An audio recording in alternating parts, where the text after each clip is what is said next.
வணக்கம் நண்பர்களே, சேனலை சப்ஸ்கிரைப் செய்து லைக் செய்யுங்கள்.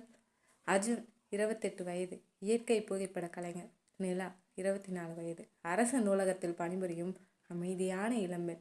ராமசாமி நிலாவின் தாத்தா. கார்த்திக் அர்ஜுனின் நெருங்கிய நண்பர். ஒரு மனிதனின் முகத்தை மறந்துவிடலாம், அவன் பேசிய வார்த்தைகளை மறந்துவிடலாம். ஆனால் ஒரு ஜோடி கண்கள் ஒரு முறை மனதை தொட்டுவிட்டால் அதை வாழ்நாள் முழுவதும் மறக்க முடியாது. அந்த கண்களை தேடி சென்ற அர்ஜுன் தனது வாழ்க்கையே மாற்றும் உண்மையை சந்திக்கப் போகிறான். அதிகாலை கொடைக்கானலின் மலைகள் பனியில் மூழ்கி இருந்தன. கேமராவை தோளில் சுமந்தபடி அர்ஜுன் இயற்கை காட்சிகளை படம் பிடித்து கொண்டிருந்தான்.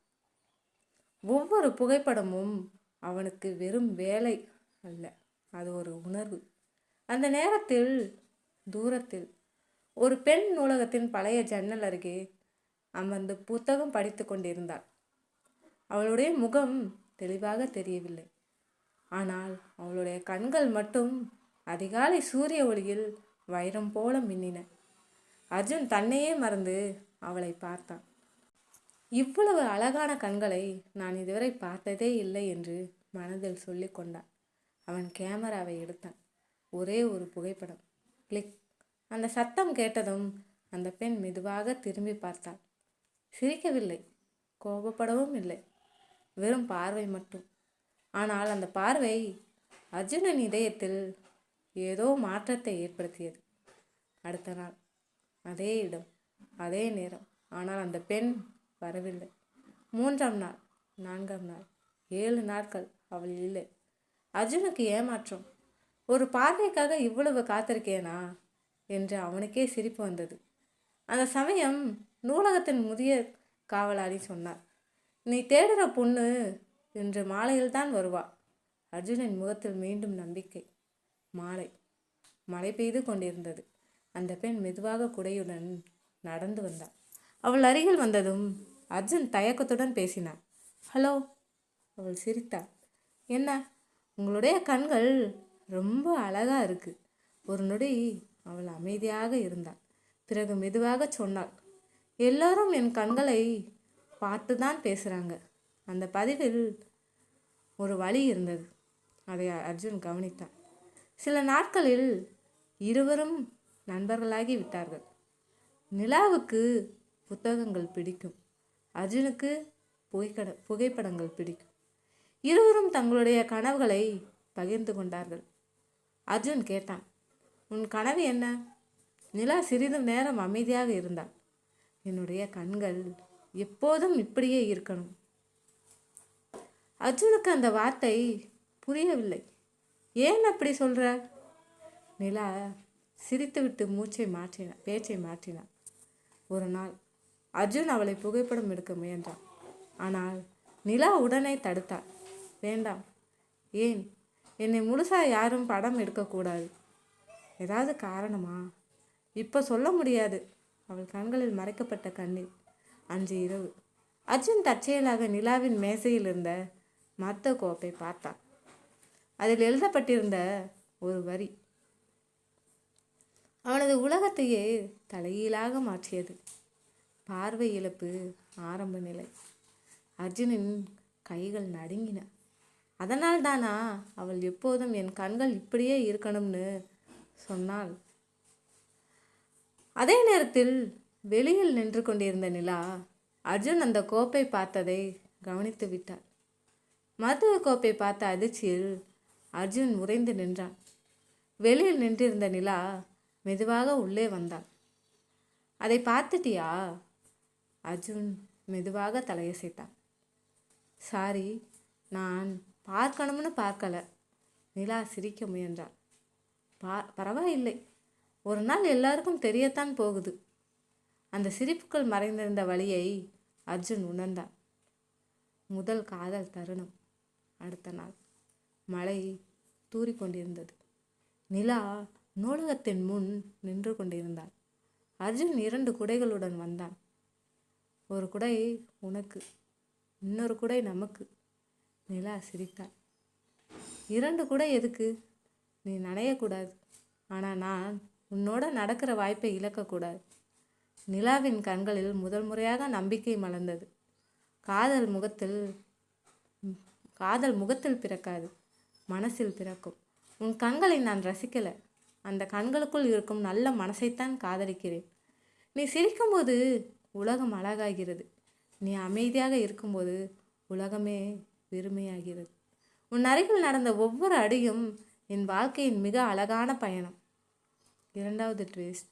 ஒரு நாள் நிலாவின் தாத்தா ராமசாமி அர்ஜுனை தனியாக அழைத்தார். தம்பி, நிலாவுக்கு பார்வை குறிஞ்சிட்டு இருக்கு, ஆனால் அது மட்டும் பிரச்சனை இல்லை. அர்ஜுன் அதிர்ச்சியுடன் பார்த்தான். என்ன தாத்தா? ராமசாமி ஒரு பழைய புகைப்படத்தை எடுத்தார். அதில் சிறுவயதில் இருந்த அர்ஜுனும் சிறுமியாக இருந்த நிலாவும் ஒரே பள்ளி விழாவில் சேர்ந்து நின்றிருந்தனர். அர்ஜுன் அதிர்ச்சியில் உறைந்தான். இது நானா? ஆமாம், உனக்கு ஞாபகம் இல்லை, ஆனால் நிலாவுக்கு மட்டும் இன்னும் ஞாபகம் இருக்கு. 15 வருடங்களுக்கு முன் பள்ளி சுற்றுலாவில் நிலா தவறி விழுந்தபோது அவளை காப்பாற்றியது அர்ஜுன் தான். அன்று அர்ஜுன் அவளிடம் சொன்னான், அழாதே, நான் இருக்கேன். அந்த ஒரு வாக்கியம் நிலாவின் மனதில் ஆயுள் முழுவதும் பதிந்து விட்டது. மாலையில் ஏரிக்கரையில் இருவரும் அமர்ந்திருந்தனர். அர்ஜுன் கேட்டான், நீ என்னை அப்பவே காதலிச்சியா? நிலா சிரித்தார். காதல்னு தெரியல, ஆனால் உன்னை மறக்க முடியல. அர்ஜுன் மெதுவாக அவள் கையில் இருந்த புத்தகத்தை வாங்கினான். அதற்குள் ஒரு உலர்ந்த ரோஜா பூ. இது என்ன? நீ பள்ளியில் கொடுத்த பூ, இன்னும் வைத்திருக்கியா? சில நினைவுகள் வாடினாலும் காது. அர்ஜுனின் கண்களில் கண்ணீர். மூன்றாவது ட்விஸ்ட். அந்த நேரத்தில் ஒரு கார் வந்து நின்றது. அதிலிருந்து இறங்கிய இளைஞன். நிலா. அவள் முகம் திடீரென மாறியது. விக்ரம், நீ எப்படி இங்க? அர்ஜுன் குழம்பினான். விக்ரம் சிரித்து கொண்டே சொன்னான், என்னை மறந்துட்டியா? அர்ஜுனை பார்த்து, நீங்கள் தானா அர்ஜுன்?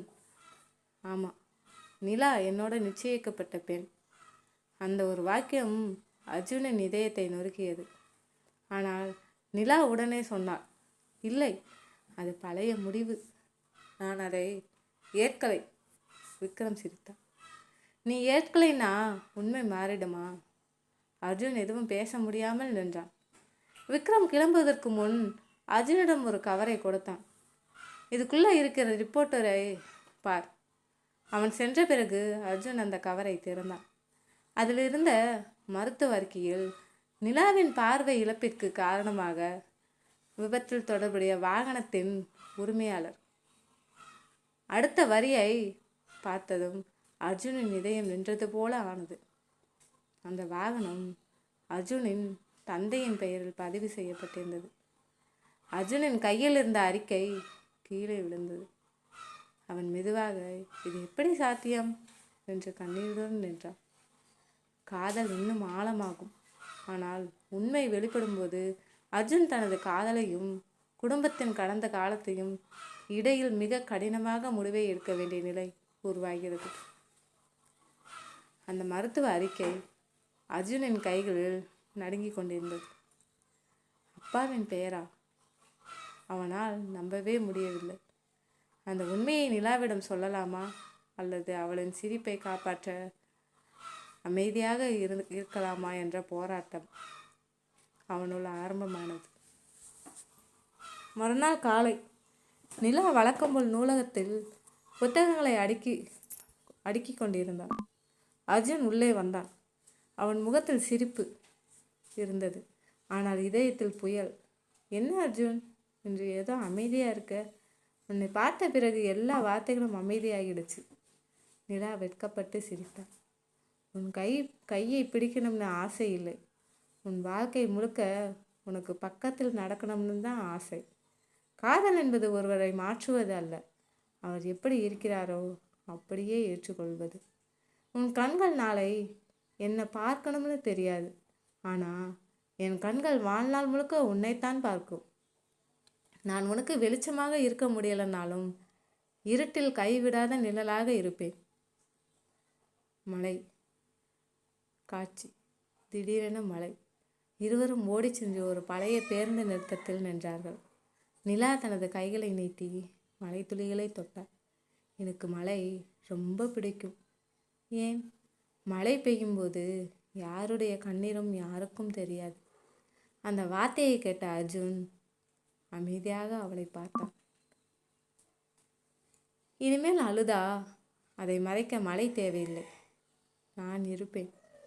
நிலாவின் கண்களில் கண்ணீர் வழிந்தது. ஏரிக்கரையில் நிலா தவறி வலிக்கினாள். அர்ஜுன் அவளை பிடித்தான். ஒரு கணம் இருவரின் பார்வையும் ஒன்றாக சந்தித்தது. நிலா மெதுவாக கேட்டாள், நான் ஒரு நாள் எல்லாத்தையும் பார்க்க முடியாம போயிட்டா? அர்ஜுன் சிரித்தான். அப்போ நான் பார்த்த எல்லா அழகையும் தினமும் உனக்கு சொல்லி தருவேன். சூரிய உதயம் எப்படி இருக்கும், மலர் எப்படி மலரும், நிலா எப்படி சிரிக்கும், எல்லாத்தையும். நிலா அழுதபடியே சிரித்தான். 4வது ட்விஸ்ட். அன்று இரவு அர்ஜுன் வீட்டிற்கு வந்தான். அவன் தந்தை பழைய புகைப்பட ஆல்பத்தை பார்த்து கொண்டிருந்தார். ஒரு புகைப்படம் கீழே விழுந்தது. அதை எடுத்த அர்ஜுன் அதிர்ந்தான். அதே விபத்து, அதே நாள். ஆனால் அதன் பின்னால் எழுதப்பட்டிருந்த வரிகள், இந்த விபத்தில் காரை ஓட்டியது நான் இல்லை. அர்ஜுன் வேகமாக அடுத்த வரியை வாசித்தான். என் நண்பர் செய்த தவறை நான் என் மீது ஏற்றுக்கொண்டேன். அர்ஜுனின் கண்கள் பெரிதாயின. அப்படின்னா உண்மையான குற்றவாளி வேற யாரோ? அடுத்த நாள் அர்ஜுன் நிலாவை மலையுச்சிக்கு அழைத்து சென்றார். சூரியன் மறையும் நேரம். நிலா, உலகம் முழுக்க இருட்டாகிட்டாலும் என் இதயத்தில் உனக்காக ஒரு வெளிச்சம் எப்போதும் இருக்கும். நிலா மெதுவாக அவன் தோளில் சாய்ந்தான். நான் பார்வையை இழந்தாலும் உன் குரலை வைத்து உன்னை கண்டுபிடிச்சிடுவேன். அர்ஜுன் அவளது கையை இறுக்கமாக பிடித்தான். நீ என் வாழ்க்கைக்கு வந்தது ஒரு சம்பவம் இல்லை, ஒரு வரம். அந்த நேரத்தில் அர்ஜுனின் மொபைல் ஒலித்தது. அழைத்தவர் விக்ரம். அர்ஜுன், உண்மையை தெரிஞ்சுக்கணும்னா நாளைக்கு காலை 10 மணிக்கு பழைய மில் வளாகத்துக்கு வா. ஏன்? விக்ரம் சிரித்தான். ஏன்னா நிலாவின் பார்வையை பறித்த விபத்தே இல்லை. அழைப்பு துண்டிக்கப்பட்டது. அர்ஜுன் அதிர்ச்சியில் நின்றான். அப்படின்னா அது யாரோ திட்டமிட்டு செய்த காரியமா? தூரத்தில் அவர்களை யாரோ மறைத்து பார்த்து கொண்டிருந்தார். அடுத்த நாள் காலை பழைய மில் வளாகம். சுற்றிலும் அமைதி. அர்ஜுன் உள்ளே நுழைந்தான். விக்ரம் ஏற்கனவே அங்கே நின்றிருந்தான். நீ வருவேன்னு எனக்கு தெரியும், அர்ஜுன் கோபத்துடன் கேட்டான். உண்மை என்ன? விக்ரம் ஒரு பழைய பென்ட்ரைவை அவன் கையில் கொடுத்தான். இதில் எல்லா பதிலும் இருக்கு. வீட்டிற்கு வந்து அந்த வீடியோவை பார்த்தான். பல வருடங்களுக்கு முன் நடந்த சம்பவம். அது சாதாரண விபத்து அல்ல. நிலாவின் தந்தை ஒரு பெரிய நில மோசடியை வெளிச்சத்துக்கு கொண்டு வர முயன்றிருந்தார். அதை தடுக்க சிலர் திட்டமிட்டு வாகனத்தை மோத வைத்திருந்தனர். அந்த சம்பவத்தில் நிலாவின் தந்தை உயிரிழந்தார். நிலாவின் கண்களில் கடுமையான காயம் ஏற்பட்டது. ஆனால் அர்ஜுனின் தந்தை குற்றவாளி இல்லை. உண்மையான குற்றவாளியை காப்பாற்ற அவர் பழியை தன் மீது ஏற்றுக்கொண்டிருந்தார். அர்ஜுன் உண்மையை நிலாவிடம் சொல்ல ஓடினார். ஆனால் நூலகம் பூட்டப்பட்டிருந்தது. தாத்தா ராமசாமி அழுது கொண்டிருந்தார். தம்பி, நிலாவுக்கு பார்வை ரொம்ப மோசமாயிடுச்சு. இன்று மருத்துவமனைக்கு கூட்டிட்டு போயிருக்காங்க. அர்ஜுன் மருத்துவமனைக்கு விரைந்தான். மருத்துவமனை அறையில் நிலா படுக்கையில் அமைதியாக இருந்தாள். அவள் மெதுவாக கேட்டாள், அர்ஜுன், நீ வந்துட்டியா? வந்துட்டேன். உன்னை பார்க்கணும்னு ரொம்ப ஆசை. அர்ஜுனின் கண்களில் கண்ணீர். நான் இங்கே தான் இருக்கேன். நிலா சிரித்தாள். எனக்கு இப்போ உன் முகம் தெரியல, ஆனால் உன் குரல் என் உலகம். அர்ஜுன் அவள் கையை பிடித்தான். காதல் கண்களால் தொடங்கலாம், ஆனால் இதயத்தில் தான் வாழ்கிறது. நீ என்னை பார்க்க முடியலைனாலும் நான் உன்னை நேசிப்பதை எந்த இருட்டும் நிறுத்த முடியாது. வாழ்க்கை நமக்கு எல்லாவற்றையும் தராது. ஆனால் உண்மையான காதல் இருந்தால் இழந்ததையும் அர்த்தமுள்ளதாக்கிவிடும். அறுவை சிகிச்சைக்கு முன் மருத்துவர் வெளியே வந்தார். ஒரு நல்ல செய்தியும் ஒரு கெட்ட செய்தியும் இருக்கு. சொல்லுங்க டாக்டர். அறுவை சிகிச்சை அறுவை சிகிச்சை செய்யலாம். ஆனால் வெற்றி வாய்ப்பு ரொம்ப குறைவு. அர்ஜுன் எந்த தயக்கமும் இல்லாமல் கையெழுத்திட்டான். பல மணி நேரம் கழித்து மருத்துவர் வெளியே வந்தார். அர்ஜுன் பதட்டமாக எழுந்தான். மருத்துவர் மெதுவாக தலையசைத்தார். அவங்க உயிருக்கு ஆபத்து இல்லை. ஆனா என்ற ஒரு வார்த்தையே அர்ஜுனின் இதயத்தை நொறுக்கியது. அவங்களோட பார்வையை எங்களால் காப்பாற்ற முடியல. உலகமே நின்றது போல இருந்தது. சில மாதங்கள் கழித்து நிலா பார்வையற்றவர்களுக்கான ஒரு நூலகத்தில் குழந்தைகளுக்கு பிரெயில் எழுத்து கற்றுக் கொடுத்து கொண்டிருந்தாள். அவள் முகத்தில் அமைதி. அர்ஜுன் தினமும் அவளை அங்கே அழைத்துச் செல்வான். ஒவ்வொரு புத்தகத்தையும் ஒவ்வொரு கதையையும் அவன் வாசித்து காட்டுவான். ஒரு நாள் நிலா கேட்டாள், அர்ஜுன், நான் அழகா இருக்கேனா? அர்ஜுன் சிரித்தான். நான் காதலிச்சது உன் கண்களை இல்லை, அந்த கண்களுக்குள்ள இருந்த நல்ல மனசை. நிலா கண்ணீருடன் சிரித்தான். அப்படின்னா நான் எதையும் இழக்கலை. இன்று மாலை அர்ஜுன் தனது கேமரா ஸ்டூடியோவில் முதல் நாள் எடுத்த அந்த புகைப்படத்தை பார்த்து கொண்டிருந்தான். அதில் நிலாவின் கண்கள் மட்டும் தெளிவாக இருந்தன. பின்னால் அவள் கையெழுத்தில் ஒரு குறிப்பு. ஒரு நாள் என் கண்கள் ஒளியை இழந்தாலும் என் வாழ்க்கைக்கு நீ வந்த நாளை என் இதயம் ஒருபோதும் மறக்காது. அந்த குறிப்பை வாசித்த அர்ஜுன் அமைதியாக சிரித்தான். அவளை நோக்கி நடந்தான். அவள் அவன் காலடி சத்தத்தை கேட்டு சொன்னாள், அர்ஜுன், நீ வந்துட்டியா? அவன் மெதுவாக பதிலளித்தான். இந்த ஜென்மம் முழுக்க உன் பக்கத்திலேயே இருப்பேன். இருவரும் கை கோர்த்தபடி புதிய வாழ்க்கையை நோக்கி நடந்தார்கள். சில காதல்கள் கண்களால் தொடங்கும், சில காதல்கள் இதயத்தில் முடியும். ஆனால் உண்மையான காதல் வெளிச்சம் இருக்கும் வரை அல்ல, உயிர் இருக்கும் வரை வாழும்.